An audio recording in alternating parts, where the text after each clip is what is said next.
Dan Illman, Mike Beer. We kick off Breeders' Cup week at Santa Anita with the DRFBets race of the day for Thursday, October the 31st. It's race number 8 at the Great Race Place. 1 mile on the turf, the restricted lure stakes. And remember to bet the Breeders' Cup with a DRFBets account. Deposit $150, bet with $300. Learn more at drf.com/bet. Here's the field for the $70,000 Lure Stakes. You can download free Formulator past performances for this race on the Race of the Day event page at drf.com. Access them, handicap along with us. It's an intriguing race all the way around. Several drop downs, several stretch outs. Curious to see what the Timeform US Pace Projector has to say. And they got the 7, Little Milo, one of the stretch out sprinters out there on the early lead. That wouldn't be a surprise. I wouldn't be surprised if the 10 Restrained Vengeance is on a send. And you've got a couple of other stretch out sprinters, the 3 Tool Fog. This pace could heat up a little bit. Yeah, you might get a good pace in this race. And trips are going to have a lot to say, I think, about the outcome, because I just feel like this is kind of one of those wide open races where a lot of different horses can win. What happened to River Boyne last time out? A 3-time graded stakes winner who is just consistent. He shows up. Maybe he doesn't win every race, but he's usually right there at the wire. I know it was his first start off a little bit of a layoff, but he was getting a little class drop in the City of Hope Mile. Dead on the board at 8-1 considering his prior exploits, and he just didn't fire at all. He switches to Frankie Dettori and maybe gets a little pace set up here. We know he's classy and good enough to win a race like this. Yeah, I mean, really, the question that you asked at the Open, what happened last time, is the question of this race. Because to me, anyway, I don't know if you agree with this or not, but if he runs his best race, he's going to win. I think he's the best horse in this race. But he was awful last time. I mean, he didn't lift a hoof at any point in that race and was basically out of contention on the far turn. I don't know, Dan. You would think that he could rebound in this race, and if he rebounds, I think he'll win. It's hard for me to really trust him off of that race because I have no idea what happened. Fair enough, especially if he gets bet down from that 7-2 morning line, which would be a fair price if you knew you were getting him in good form. But if he gets bet down off that price, off that sort of puzzling race, who knows what we're going to get. The 2 Declaration of Peace won the Juvenile Turf Sprint last year in 2017, for trainer Aidan O'Brien. But he ran okay first time for John Sadler off a big layoff last time out in an optional claiming race in against Eddie Haskell, arguably best in his subsequent start, went second in the Eddie D with a 97 buyer.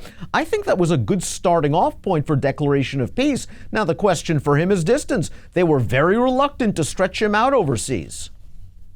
Yeah, they still haven't done it. No, they've never stretched this horse out. So John Sadler will try it now for his second start of the year. You know, I don't know what to say, Dan. He's got a little bit of class. He's run some pretty nice races. If he stretches out, he's a contender in here. I don't know if I want to bet on the proposition, but if he can handle it, he's a contender. Calbred Tool Fog returns to the turf, and the last time he was on that surface, I think he had a little bit of an excuse. That was the California Dreamin' Stakes, going 1 mile and a 16th, fast pace. They went 22-1, 45-2. Tool Flag was right up close to that pace, and it came down to a closer's race. Grecian Fire winning it, coming back to run third in the Grade 2 Del Mar Mile with a 98 buyer. So you can throw that race out. I just wonder if he's sort of a stakes horse outside of the Calbred ranks. He has tactical speed, but he's going to have to run his best. Yeah, I mean, his turf form is fine. So I think getting back to the grass is actually a good thing for him, but I don't know if even his best turf race makes him one of the major players in this field. This is a pretty good field. I think he's going to have to run one of his really good races to beat them, but he should be a good price. Double Touch is the number 4, and we have a formulator fact for his excellent trainer, John Sadler. Past 5 years, horses aged 3 and up on turf, second off the claim, 1 for 26, 39-cent ROI. That being said, Double Touch is very capable at 1 mile, winning of the Wicker Stakes at Del Mar in the summer of 2018. Last time out, cutting all the way back to 5 furlongs in the Eddie D, first off the Sadler claim, just outrun in the early portion of the race. Nice ride from Johnny V, doing everything he could, saving ground on the turn, altering course to the outside. This horse was running late, galloped out well. I think he'll get the mile. All he needs is a little pace. Yeah, I actually feel like that first start off the claim, considering they cut him all the way back to 5, something that he's not familiar with doing at all, I actually felt like he ran pretty well in that race. And his other races going longer, they put him in the mix here. He should be a good price in this race. I don't know. I felt like I could make a case for this horse. Interesting invader from Chile is the number 5 Brown Storm. This is a Group 2 winner in his native land. We've seen in the company lines a couple of horses that have run in North America. Ya Primo beat this horse a couple of times. That horse ended up with Chad Brown over the summer with mixed results. I watched Brown Storm's last race against Group 1 competition, and maybe the 1.25 miles was just too far for him, but it looked like he had that race in the bag in mid-stretch. I mean, yeah, and it's hard to really make the distance excuse for him, too, because he's won going longer before. I don't know. He was on the lead the entire way. You could just see him start to drift through the stretch, and you just knew he wasn't going to hold on. I don't know. I didn't like that race. His company lines, as you say, the ones that we've seen over here, they're just not that good. I don't know. This isn't really my kind of horse. We'll see what he does. Ritzy AP is rock solid, doesn't reach the winner's circle very often, but we've seen him place in a couple of graded stakes races at Del Mar over the summer. Last time out in the John Henry Turf, again, it was a fast pace. They tried to have him sit off of it. I think he's probably at his best when he's contesting the lead, and with some of these stretch-out sprinters in here, that might not happen. I don't think he can get his preferred trip, and he's just one of those horses who's not easy to take on the win end anyway. 11 seconds and third just compared to only 3 wins on the turf. He's just he's not really a winning type, and he might not get the right trip in this race. Calbred Lil Milo still has a little bit of upside as a lightly raced 4-year-old. He's won 4 of 9. He's won 2 out of his last 3. He won last time out going 5.5 furlongs. He's angling off the rail right now to come after these horses, and this was a good performance, I thought, for Little Milo. He was the favorite in this. Race, and he kind of had to grind him down, and he did so. I look at his pedigree. It's speed over stamina. You get that editor's note on the bottom of the pedigree, and he's run well enough at a mile that if he gets the right trip, I think he can get it. Timeform US again believes he can make the lead, and maybe he won't be able to help himself stretching out, but it was nice to see that he could sit behind horses last time. And that is true. He doesn't need the lead to be effective. That's a positive for him.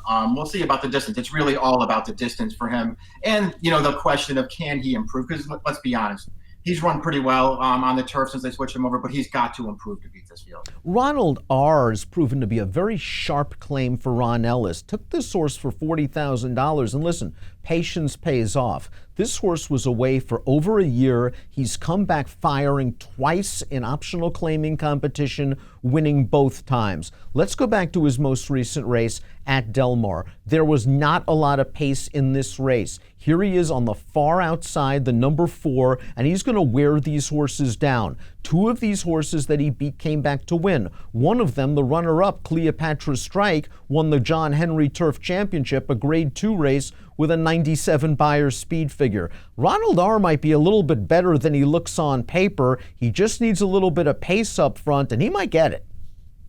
Yeah, it feels like this race could set up for him. He was good last time. As you say, the pace wasn't blazing. I know Cleopatra Strike, who did come back to win a big race, he was off the layoff there. So maybe that, gave Ronald R. a little bit of an advantage. But, again, as you pointed out, this horse had missed a year of racing. He came back off the layoff. The first race off the layoff, there was pace in that race, man, but he won that race really easily. This horse has come back in really good form. Andesh, the 9, Restrained Vengeance, the 10. They both drop out of the Grade 2 City of Hope Mile, where they were both big prices. We turn into the stretch. We see Restrained Vengeance. He's been sitting in second throughout on a chase. He's going to try hard.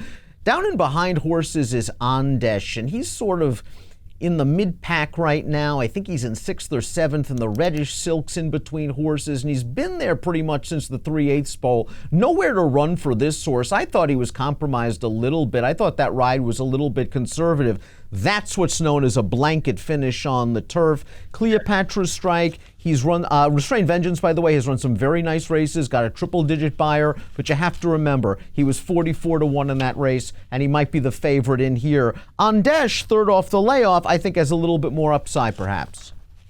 I think he might have more upside, too. It's just, to me, that's a hard race to evaluate, where they all, they all hit the wire together. And while Andesh was in a lot of traffic in the stretches you saw there in the replay, I mean, I don't know what you really want the rider to do. This horse was 30-1. I think he was just trying to get a piece of that race, and all of a sudden you're in a position where they're all coming back to you, and he's in a ton of traffic. I don't want to blame him too much for that. We'll see if he can improve. They both got big figures for that race, Dan, but I kind of want to see them both run those races back, considering there were 7 of them on the wire together. Now, that's truly a fair point, because as we've said several times on our programs on DRFTV, when you have a blanket finish like this, even on turf, it's very rare that you had 6 or 7 excellent performances. It's more likely that the race was not as good, perhaps, as it looks on paper or as it looks from a speed figure standpoint. Top pick time for the Lure Stakes on Thursday at Santa Anita. You're going with Ronald R. Listen. He's razor sharp, coming off that kind of a layoff to win the way he did his last 2, overcoming a lack of pace last time out, and the distance isn't an issue. Ronald R. is a pretty nice price at 10-1 on the morning line. Yeah, that played into it for me. I also just felt like he could get the right trip, and it feels like the race could really set up well for this horse. And listen, that's a quality win last time. He beat a really good horse.